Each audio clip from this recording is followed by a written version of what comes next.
जी हाँ, तो आखिरकार शाह से वो कौन सी गलती हुई जिसका खामियाजा अब पूरी सरकार को भुगतना पड़ेगा। आखिर कॉकरोच पार्टी और कांग्रेस पार्टी ने कौन सा ऐसा ऐलान कर दिया जिसके बुनियाद पर एक बार फिर से दिल्ली में 2011 के अन्ना आंदोलन की झलक अभी से लोगों के जहन में आ रही है। आखिर ऐसा क्या हुआ बीती रात में जिसको लेकर के अब ये कहा जा रहा है कि साहब ये आंदोलन अब आर पार की लड़ाई में आगे बढ़ रहा है। मतलब धर्मेंद्र प्रधान का न सिर्फ इस्तीफा बल्कि केंद्र की मोदी सरकार को बैकफुट पर ढकेलेगा। स्वागत है आप सभी का। आप देख रहे हैं द राजनीति का विशेष सेगमेंट खबर और विश्लेषण। मैं हूं जब्बार खान। दोस्तों, जिस अंदाज में जिस तरीके से सत्ता पक्ष केंद्र की मोदी सरकार सत्ता के नशे में चूर, जिस तरीके से जंतर मंतर पर कभी पुलिस, कभी अंधभक्तों की फौज, तो कभी जंतर मंतर पर खाना खिलाने वाले व्यक्ति के घर पर पुलिस भेज करके जो कुछ करा रही है, उसका खामियाजा तो उसे शायद भुगतना ही था। मैंने आपको पिछले शो में दिखाया था कि किस तौर पर राहुल गांधी की टीम ने चंडीगढ़ में क्या कुछ किया और कैसे जंतर मंतर पर देश भर के शिक्षक और छात्र आने शुरू हो गए। मगर इस बीच में कॉकरोच पार्टी ने एक ऐसा वीडियो शेयर किया, एक ऐसा टेक्स्ट शेयर किया जिसको लेकर के अब ये कहा जा रहा है कि आंदोलन असली तो अब शुरू होगा, सरकार असल में अब हिलेगी। और यह ऐलान है दरअसल सोनम वांगचुक का। कॉकरोच पार्टी ने सोनम वांगचुक के नए ऐलान को अपने पोस्ट में शेयर करते हुए नई दहाड़ का बिगुल फूंक दिया। लिखा, 28 जून को जंतर मंतर पर भूख हड़ताल शुरू करेंगे। सोनम ने सरकार से अपील की कि वो 27 जून तक जवाबदेही दिखाए, नहीं तो वो भूख हड़ताल पर बैठेंगे। और दोस्तों, ये सिर्फ एक ऐलान नहीं है बल्कि आने वाले दिनों को लेकर के एक तरीके से चेतावनी है। दोस्तों, आपको सोनम वांगचुक की सरकार को ललकार और चेतावनी सुनवाता हूं, मगर उससे पहले 28 जून से शुरू हो रहे भूख हड़ताल का प्रभाव क्यों होगा जान लीजिए। याद कीजिए साल 2011, अन्ना हजारे जब महाराष्ट्र के रानीगंज सिद्धि से निकले और दिल्ली पहुंचे, और उसके बाद से लेकर के क्या कुछ हुआ। अन्ना अरविंद का वो आंदोलन जो लोकपाल से शुरू होकर केंद्र की यूपीए की सरकार डॉक्टर मनमोहन सिंह की सरकार थी और दिल्ली की शीला दीक्षित सरकार की नींव न सिर्फ हिलाई थी बल्कि बुनियाद खोद डाला था उस आंदोलन में। दोस्तों, सोनम वांगचुक गांधी जी की तरह एक सज्जन, विनम्र, समाज के लिए खड़ा रहने वाले विश्वविख्यात साइंटिस्ट हैं। गांधी जी के पदचिन्हों पर चल करके हालात बदलते हैं। पर्यावरण पर उन्होंने सिर्फ देश नहीं बल्कि विश्व को बहुत कुछ दिया है। गांधी जी जो कि देखने में एक कमजोर जिस्म वाले व्यक्ति दिखते थे, मगर हाथ में चलने के लिए एक लाठी लेकर अंग्रेजों के दांत खट्टे कर दिए थे। दोस्तों, अभी तक प्रदर्शनकारियों ने ऐसा कुछ नहीं किया जिससे सरकार उसे खत्म करने के लिए जिस अंदाज में कदम उठा रही है, जो तुली हुई है युवाओं को आतंकी कहने के लिए, मगर शायद यही बिंदु सरकार के गले की फांस बनने जा रहा है। दोस्तों, सरकार के लिए मुसीबत यह है कि सोनम एक बहुत ही पढ़े लिखे व्यक्ति, साइंटिस्ट है, सभी बारीकियों को समझते हैं, कैसे सरकार से लड़ना है। उनको अनशन करने का एक लंबा अनुभव है, जैसा कि वो लगातार कर चुके हैं।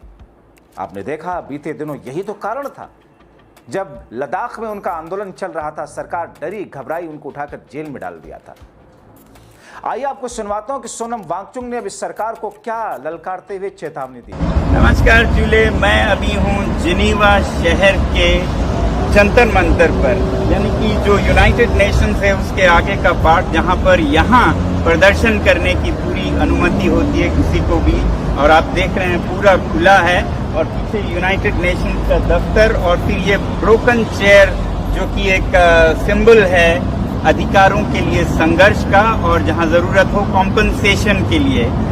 तो आपको याद होगा पिछले शनिवार मैंने कहा था कि मैं स्विट्जरलैंड से जब वापस आऊंगा तो आप लोगों से मिलूंगा और हम देखेंगे कि हमारी मांगे पूरी होती हैं कि नहीं। मांगे दो थी, एक तो जो सीजेपी के द्वारा शिक्षा के बारे में मांगे कर रहे हैं, जवाबदेही के बारे में। आपको याद होगा कि मेरे दिल के करीब दो मुद्दे हैं, शिक्षा और पर्यावरण। शिक्षा में तो ये जवाबदेही हम मांग रहे हैं, और पर्यावरण में लद्दाख में जो संस्कृति और पर्यावरण के संरक्षण और लोकतंत्र की बहाली के लिए, जैसा मैंने पिछले शनिवार कहा, सरकार अकाउंटेबिलिटी, जिम्मेदारी लें वो चाहे शिक्षा के क्षेत्र में हो आप लोगों की आवाज, वो चाहे पर्यावरण और संस्कृति के क्षेत्र में हो लद्दाख की आवाज, अगर ऐसा कोई अकाउंटेबिलिटी नहीं लेते हैं तो मैं ये कहूंगा कि आने वाले हफ्ते में मैं खुद आप लोगों के साथ अनशन पर बैठूंगा यहीं पर।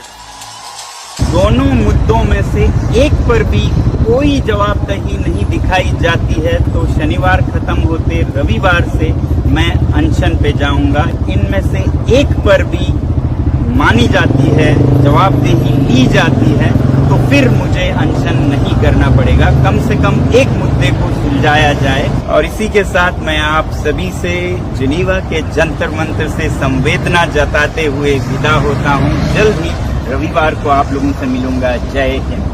इससे पहले हमने आपको दिखाया था कि कैसे राहुल ने देश के युवाओं को न सिर्फ समर्थन दिया बल्कि सड़कों पर अपनी सेना उतारी।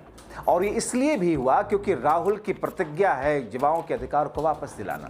दोस्तों, सरकार का डर देखिए, कैसे वो जंतर मंतर पर खाना बांटने वाले के घर पर पुलिस भेज देती है, कैसे जंतर मंतर पर भाजपाइयों का एक गुट हमला करके प्रदर्शनकारियों के सिर फोड़ देता है।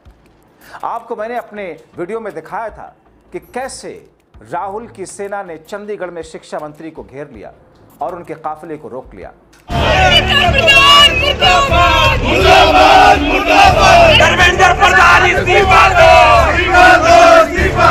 दोस्तों, मैं तो यही कहूंगा कि जो आपने देखा इसी का धर्मेंद्र प्रधान और मोदी शाह शायद वेट कर रहे थे कि शिक्षा मंत्री की गाड़ी रोकी जाए, काफिले से युवा दो दो हाथ करें, काले झंडे दिखाए जाएं और फिर पुलिस के हाथ पांव फूलें। क्योंकि जब से राहुल ने अभिजीत कॉकरोच और देश के जेनजी के लिए देश भर के युवाओं को समर्थन दिया खुलकर, उसके बाद की आई इस पहली तस्वीर ने मोदी शाह को हिला दिया। आगे आपको पूरा वीडियो दिखाता हूं कि कैसे राहुल की सेना ने धर्मेंद्र प्रधान के काफिले को रोककर उनको गाड़ी से उतारने की कोशिश की, काला झंडा दिखाया, नारेबाजी की। मगर उससे पहले आपको बताएं कि एक दिन पहले जंतर मंतर पर अंधभक्तों के झुंड को भेज करके कैसे हमले कराए जाते हैं। शिक्षा मंत्री ने राहुल गांधी पर प्रहार करते हुए प्रदर्शन कर रहे युवाओं को आतंकी तक कह डाला था और उसके बाद युवाओं के साथ खड़ा होने का राहुल ने ऐलान कर दिया था। राहुल गांधी हुंकार भरते हुए देश के कॉकरोचों, युवाओं, जेनजी छात्रों को इस किस्म का आश्वासन उन्होंने दिया और ऐसा आक्रोश दिखाया जिससे धर्मेंद्र प्रधान की सांसें अटकी। देखिए एक बार फिर से धर्मेंद्र प्रधान के घेरने का काला झंडा उनको दिखाए जाने, गाड़ी से उनको उतारने की कोशिश के दौरान पुलिस और प्रदर्शनकारियों के बीच में झड़प।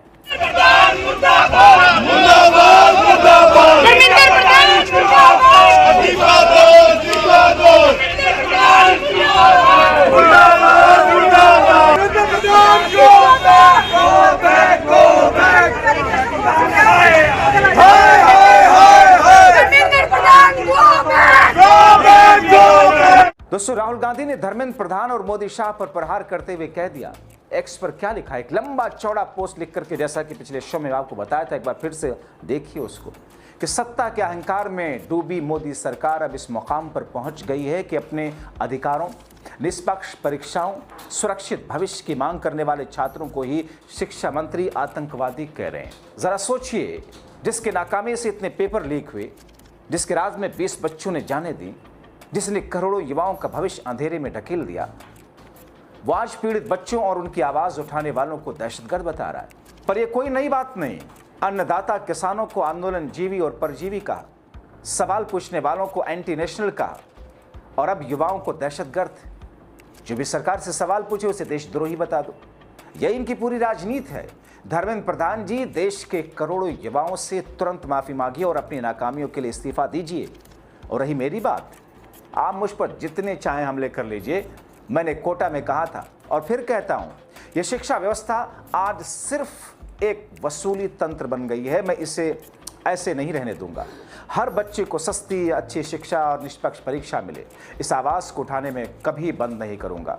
जाहिर तौर पे दोस्तों, ये वो स्थिति है जिस स्थिति में सरकार को तय करना है कि उसे करना क्या है। उसे देश के युवाओं, देश के जेनजी और देश के बेरोजगार लोगों, जिनको कॉकरोच सीजीआई ने कहा, प्रधानमंत्री के पद चिन्हों पर चलते हुए, सरकार को यह तय करना है कि क्या वो ऐसे ही देश के युवाओं के साथ में लड़ेगी और अपने दरबारी और सरकारी मीडिया के माध्यम से जनता को गुमराह करने के लिए अपना नैरेटिव फिट कराएगी। ये वो स्थिति है जिस स्थिति के बारे में शायद इस सरकार को शंका नहीं थी या उम्मीद नहीं थी, मगर कहते हैं ना कि लोग साथ आते गए और काफिला बनता गया। ये जंतर मंतर पर कॉकरोचों की छोटी सी जमात और राहुल गांधी का देश भर में अपने सेना के लोगों के साथ, अपने युवाओं के साथ में जो शुरुआत है, एक ऐसा काफिला बन चुका है जिससे सरकार शायद ही निपट पाएगी। और ऐसे में उम्मीद है कि शायद सरकार को अभी भी अकल आए। आप क्या सोचते हैं? इन तमाम कड़ियों को जोड़कर दोस्तों अपनी राय कमेंट बॉक्स में जरूर लिखें।